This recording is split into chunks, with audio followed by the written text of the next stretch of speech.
Assalamualaikum warahmatullahi wabarakatuh. Om Swastiastu, Shalom, Namo Buddhaya, Salam Kebajikan, Salam Harmoni.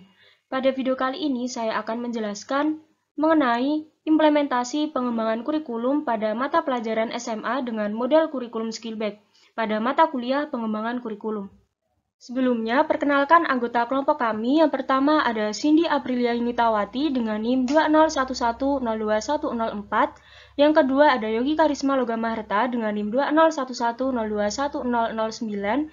Yang ketiga ada Isna Nur Khalifa dengan NIM 20110211011. Selanjutnya terdapat kerangka konsep.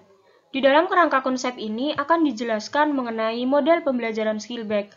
Dan kelima, sintaks model pembelajaran Skillback. Yang pertama ada menganalisis situasi, yang kedua memformulasikan tujuan, yang ketiga menyusun program, yang keempat implementasi dan interpretasi, dan yang kelima ada monitoring, feedback, penilaian, dan rekonstruksi.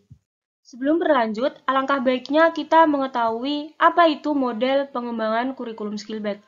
Menurut Skillback, model pengembangan kurikulum yang ia namakan model dinamik adalah model pengembangan kurikulum pada level sekolah atau School-Based Curriculum Development.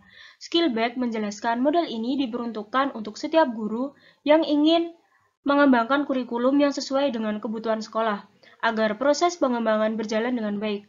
Maka setiap pengembang termasuk guru perlu memahami 5 elemen pokok yang dimulai dari menganalisis situasi sampai pada melakukan penilaian. Selanjutnya yaitu implementasi analisis sintaks model pengembangan Skillback.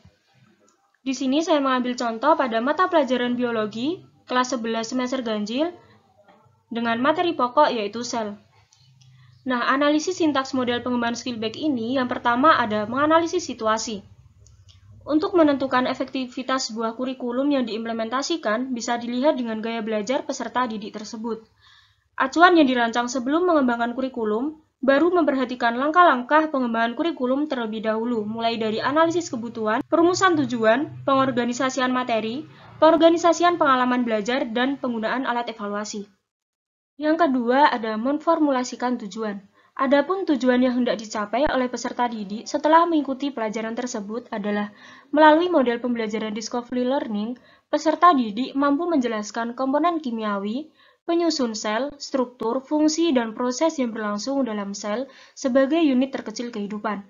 Menganalisis berbagai bioproses dalam sel yang meliputi mekanisme transfer membran, reproduksi, dan sistem protein yang menyajikan hasil pengamatan mikroskopik, struktur sel hewan dan sel tumbuhan sebagai unit terkecil kehidupan. Membuat model tentang bioproses yang terjadi dalam sel berdasarkan studi literatur dan percobaan dengan mengembangkan nilai karakter berpikir kritis, kreatif atau kemandirian, kerjasama atau gotong royong, dan kejujuran atau integritas.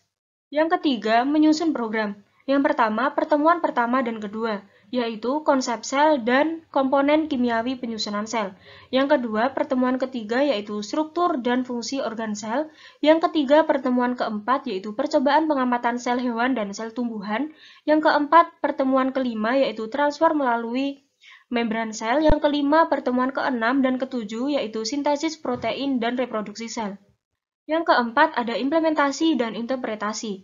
Yang pertama ada pendahuluan, yang kedua kegiatan inti, yaitu pemberian rangsangan, pernyataan, pengumpulan data, pengolahan data, pembuktian, dan menarik kesimpulan. Yang ketiga ada penutup. Yang kelima yaitu monitoring, feedback, penilaian, dan rekonstruksi.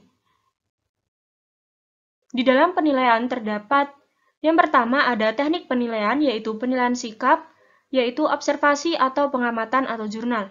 Yang kedua, penilaian pengetahuan, yaitu tes tertulis. Yang ketiga, penilaian keterampilan, yaitu praktek atau portofolio. Yang kedua, yaitu bentuk penilaian. Yang pertama, observasi, yaitu lembar pengamatan aktivitas peserta didik. Yang kedua, tes tertulis, yaitu uraian dan lembar soal. Yang ketiga, unjuk kerja, yaitu lembar penilaian presentasi. Yang keempat, portofolio, yaitu penilaian laporan. Dan yang ketiga ada instrumen penilaian. Sekian penjelasan dari saya, kurang lebihnya saya mohon maaf. Saya akhiri, wassalamualaikum warahmatullahi wabarakatuh. Om Santi Santi Santi Om.